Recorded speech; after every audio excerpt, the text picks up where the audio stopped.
can't believe we have to sit here and talk about this, about our first round pick. But we do. We have to. Because the Bengals still have yet to sign him, and it is toxic as beyond belief. And, it's to a point where some of these options, we might see the Bengals, we might see Shemar Stewarts take these options. So Mike Florio, keep in mind, whenever you hear Mike Florio, Ian Rappaport, all these NFL insiders, this is the Bengals front office releasing this info. This is not from the player's point of view. Mike Florio was the one who released the info on Trey Hendrickson's contract and how much the Bengals offered him. How would Mike Florio know that? Because the Bengals are telling him the information. They want him to release it so that they can, get it out there. So, just keep that in mind. Whenever you see this, Mike Florio, front office is pushing it out there. Anyway, here's his options. Refuse to sign and demand a trade. Now, that first option always confuses me because wouldn't he have to sign a contract to get traded? Because in reality, unless you're trading someone's intellectual properties, he's not under contract. Shemar Stewarts is as close to it being a Bengals employee as you or me is. We all have the same level here because we're not under contract. So, that's always a weird thing to me. I guess he would actually have to sign at least something, right? He would have to sign some contract, maybe a one-day contract, and then he could be traded. And then the idea is he gets traded to, the said team, and then they work out a deal with him. But I think that's the only way that you could really get that to work, which is always weird.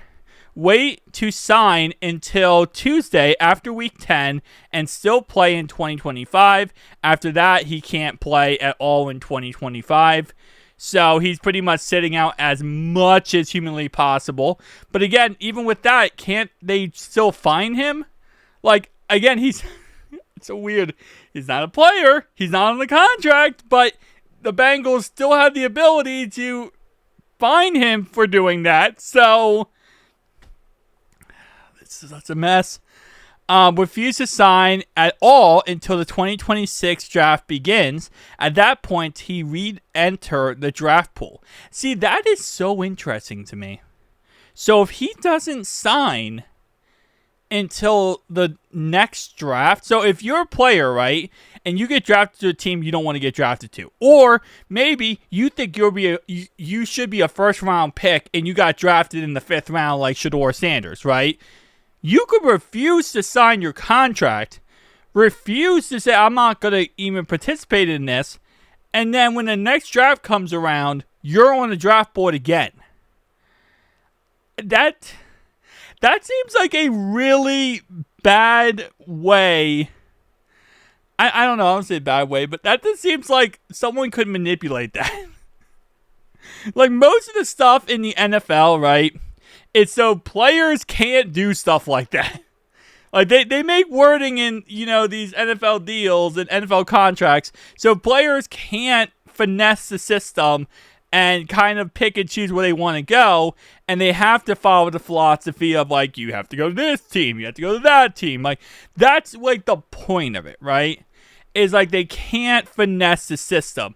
That seems really finessable.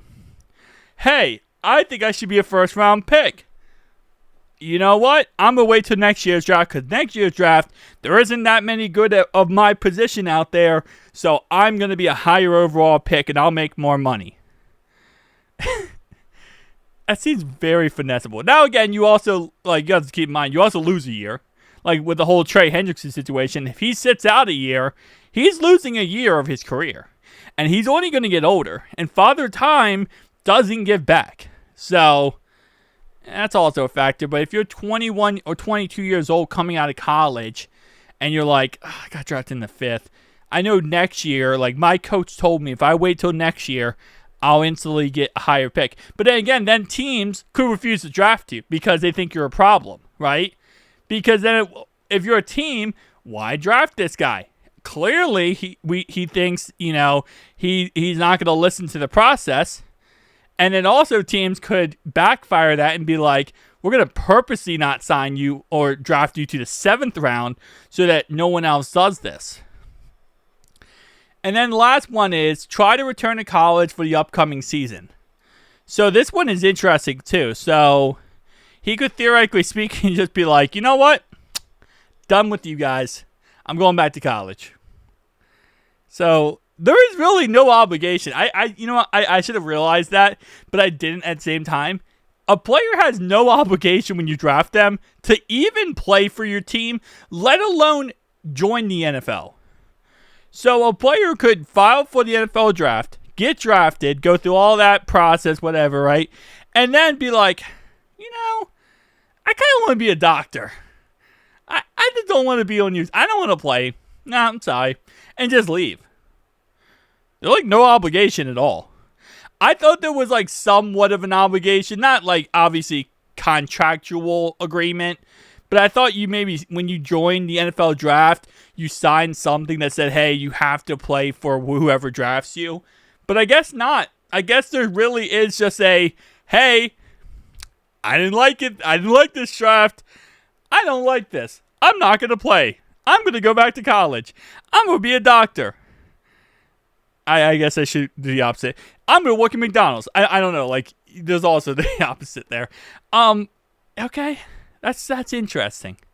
That is very interesting. Again, these are things. Here's what I'll say, right?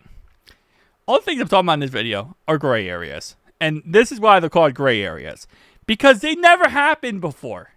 There has been players who refused to play for their set team. We got, the Baltimore Colts with John Elway.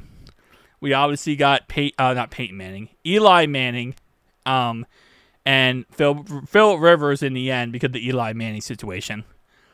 We've had this situation happen before, okay? It's not new, but it doesn't happen often. It happens like once in a decade pretty much. But had it happened before. We have never had a player return to college. We've never had a player refuse to sign and then re-enter the NFL draft. Like, these are things that we call the gray area because are they out there? Yes. Is it a possibility? Absolutely. Has it happened? No. Do we ever expect it to happen? No. Could it happen? Clearly. But it's a gray area because we never talk about it because we don't expect this to ever happen. You draft a guy, you sign a guy. He goes to mandatory mini camp, he goes to training camp. He plays for you, he's a bust, he's good. That's how it's supposed to go, right? That's the norm. Now we are in Pandora's box, and we have to pull out every little bit of piece of that Pandora's box that we can throw at someone. And now we got tsunamis. No, I'm just kidding. I don't know why I was going with tsunamis, but guys, this is Pandora's box. This is Pandora's box. This isn't even supposed to be talked about. This is like one of those things where the NFL puts it in the rules and they're like, oh, don't worry, we're never going to have to bring that one up. Don't worry about that. We're never going to have to. We have to bring that one up. The Bengals made it happen. The Bengals front office is so dysfunctional, they made us bring up Rule 735. What? What is going on here, bro? What is going on here? Okay. Alright. Well, guys, comment down below if you watch it this far. Comment down below Rule 735. Because Rule 735 apparently is in effect.